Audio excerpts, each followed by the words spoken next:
नमस्कार बच्चों, इस वीडियो में हम कक्षा 7 की हिंदी के बाल महाभारत नामक पुस्तक के 24वें पाठ मंत्रणा का अध्ययन करेंगे।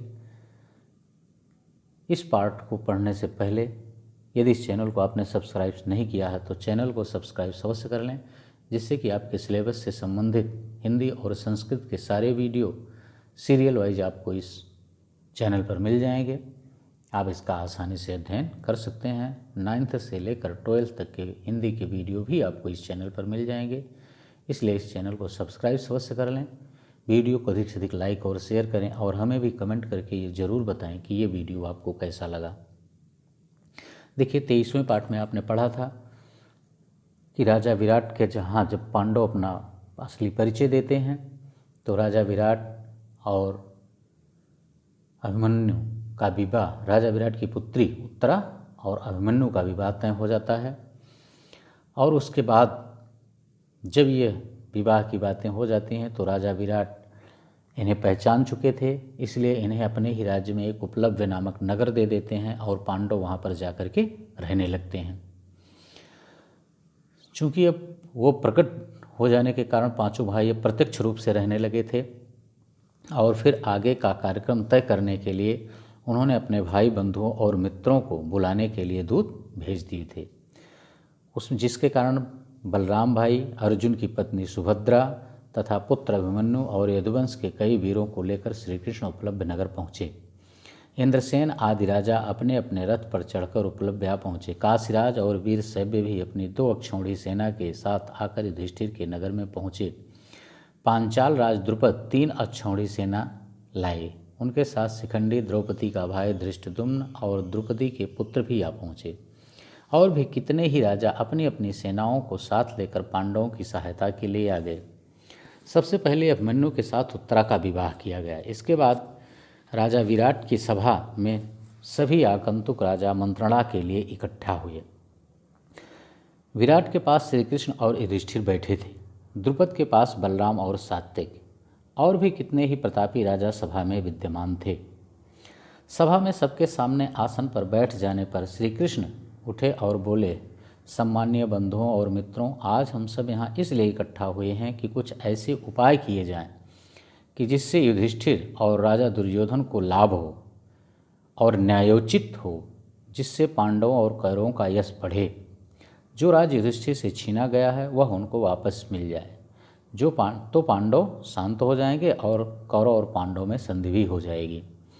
मेरी राय में इस बारे में दुर्योधन के साथ उचित रीत से बातचीत करके उसे समझाने के लिए एक ऐसे व्यक्ति को दूत बनाकर भेजना चाहिए जो योग्य हो।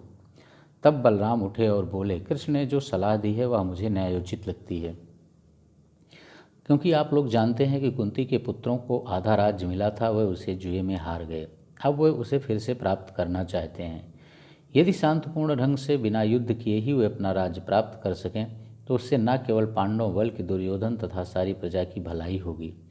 बलराम के कहने का सार यह था कि युधिष्ठिर ने जानबूझकर अपनी इच्छा से जुए में राज्य को हारा है। उनकी इस बातों को यदुकुल का वीर और पांडवों का हितैषी सात्विक आग बबूला हो उठा। जब उसने बलराम की इन बातों को सुना, उससे रहा ना गया और वह उठकर कहने लगा, बलराम जी की बातें मुझे जरा भी न्यायोचित नहीं मालूम होती। युधिष्ठिर को आग्रह करके जुआ खेलने पर विवश किया गया और खेल में कपट से हराया गया। फिर भी इनकी सज्जनता ही थी जो प्रण निभाकर उन्होंने खेल की शर्तें पूरी की। दुर्योधन और उनके साथी जो यह हल्ला कर रहे हैं कि 12 महीने पूरे होने से पहले ही पांडवों को उन्होंने पहचान लिया है, सरासर झूठ है और बिल्कुल अन्याय है। मेरी राय में दुर्योधन बगैर युद्ध के मानेगा ही नहीं, इसलिए विलंब करना हमारे लिए बिल्कुल नासमझी की बात होगी। अर्थात हमें युद्ध की तैयारी करनी चाहिए, विलंब नहीं करना चाहिए। सात्विक का यह मानना था। सात्विक की इन दृढ़तापूर्ण और जोरदार बातों का समर्थन राजा द्रुपद ने भी प्रसन्नता से किया और वे उठे तथा बोले, सात्विक ने जो कहा वह बिल्कुल सही है, मैं इनका समर्थन करता हूँ। शल्य, धृष्टकेतु, जयत्यसेन, कैकेय आदि राजाओं के पास अभी से दूत भेज देने चाहिए। इसका मतलब यह नहीं है कि सुलह का प्रयत्न ही ना किया जाए, बल्कि मेरी राय में तो राजा धृतराष्ट्र के पास भी अभी से किसी सुयोग्य व्यक्ति को दूत बनाकर भेजना बहुत जरूरी है। राजा द्रुपद के कहने के बाद श्री कृष्ण फिर बोले, सज्जनों, पांचाल राज ने जो सलाह दी है वह बिल्कुल ठीक है। भैया बलराम जी और मुझ पर कौरवों का जितना हक है उतना ही पांडवों का भी है। हम यहाँ किसी का पक्षपात करने नहीं बल्कि उत्तरा के विवाह में शामिल होने के लिए आए हैं। अब हम अपने स्थान पर चले जाएंगे, अर्थात अपनी राजधानी को लौट जाएंगे। और द्रुपद की ओर देख करके कहा कि द्रुपद राज, आप सभी राजाओं में श्रेष्ठ, बुद्धि एवं आयु में भी बड़े हैं। हमारे लिए तो आप आचार्य के समान हैं। धृतराष्ट्र भी आपकी बड़ी इज्जत करते हैं। द्रोण और कृपाचार्य तो आपके साथी हैं।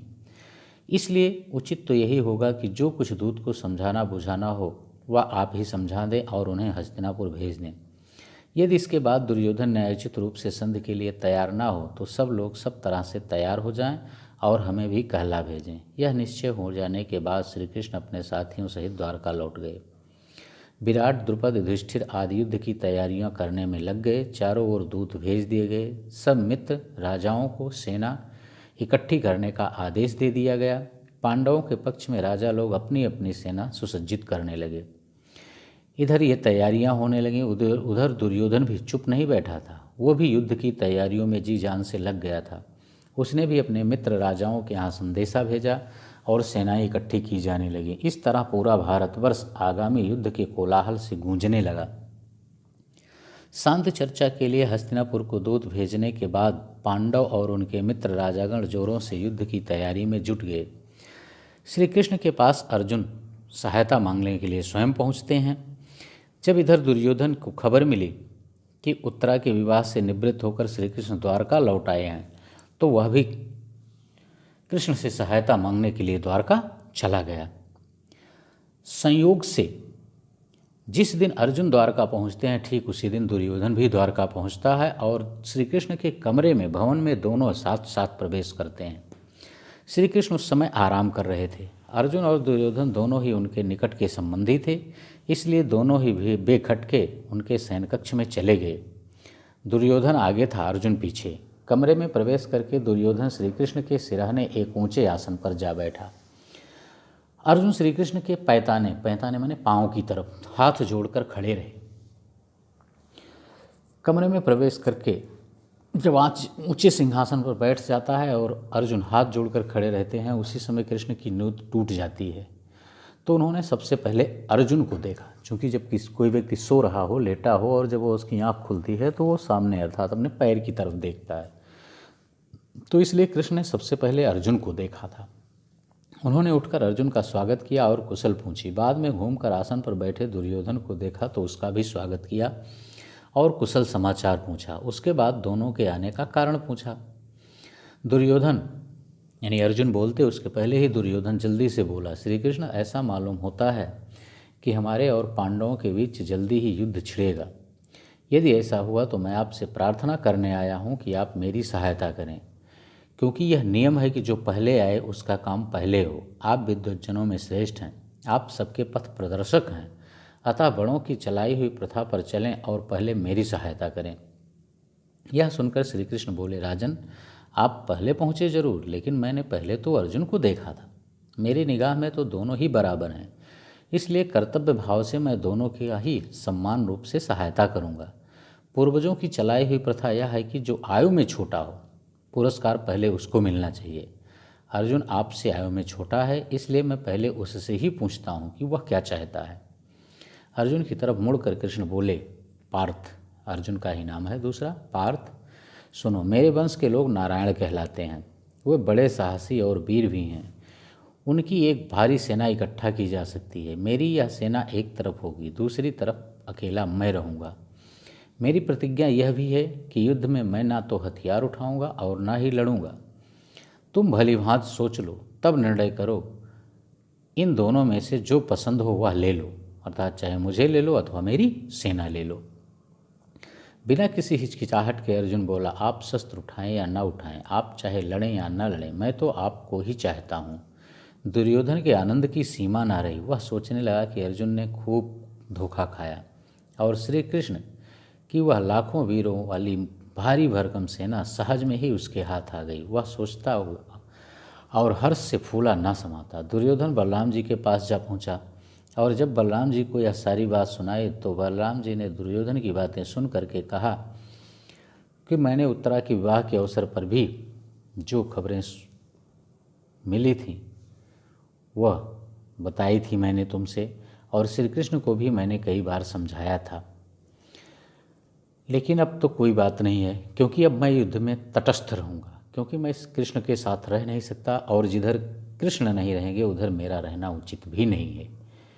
इसलिए अब मैं युद्ध में तटस्थ ही रहूँगा, अब मैं किसी भी पक्ष की तरफ से युद्ध नहीं करूँगा। हस्तिनापुर लौटते हुए दुर्योधन का दिल बल्लियों उछल रहा था। वह सोच रहा था कि अर्जुन बड़ा बुद्धू है।